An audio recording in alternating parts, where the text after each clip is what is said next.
Good day, guys, from the Bulgarian mountains. Today we are with the DJI Matrice 4E to do a survey of a slope stabilization here. So let's see how it goes.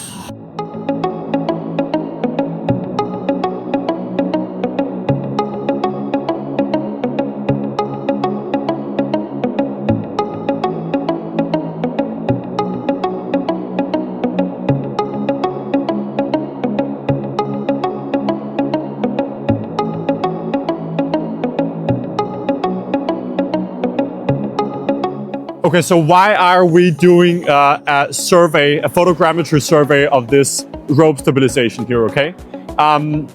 You can see the highway is right behind us. This is basically the most important transport corridor between Sofia and the rest of northern Bulgaria. So this object is actually very important because it stops the mountain from sliding down and blocking the highway, okay? But it is quite old.